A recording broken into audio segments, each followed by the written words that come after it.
Now I'm on Azathioprine. I think that's 150 milligrams. A couple very small pills that take every night. I just have it right after tea. I think of it as just sort of blowing your immune system, so you basically don't have one. It took a few months for it to settle in my body. It builds up, so maybe missing one pill because you've run out or something is absolutely fine as long as you take it tomorrow. I knew that it had a fair few side effects because by this point I was researching my own stuff the minute my consultant had said stuff to me, and I'd also taken my own questions for him at my appointments. Because I have a lowered immune system, I get ill quite a lot. Got to be careful around people who've got colds and stuff. It can become a lot worse than just a cold with the medicine. And that affects at school because obviously you can't be learning as much if you're out of school. My hair falls out more than it used to.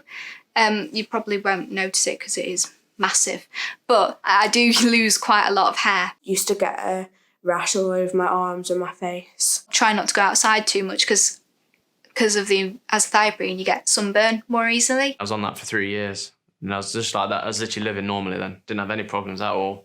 Living fine, healthy, eating whatever, drinking whatever, doing everything as I'd wanted to.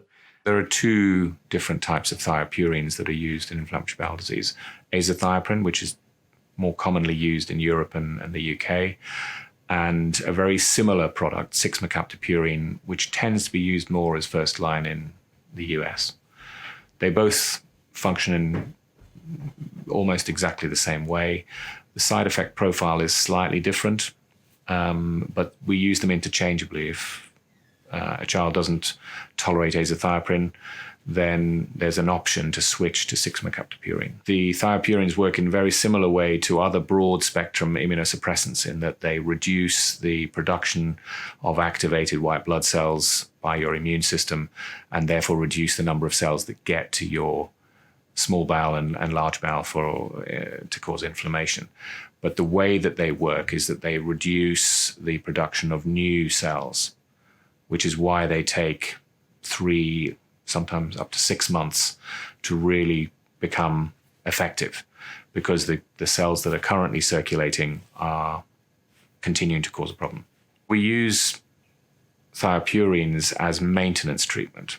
We use that to avoid flare-ups coming back and us needing to resort to drugs like steroids. And the treatment with azathioprine is slightly different if you have ulcerative colitis or if you have Crohn's disease. In Crohn's disease, we very often start azathioprine very early on, soon after diagnosis, to prevent progression of inflammation and relapse. In ulcerative colitis, we use azathioprine if the maintenance treatment of anti-inflammatories, mesalazine-type medications, are not effective. So if you have an early relapse with ulcerative colitis, we then consider introducing azathioprine.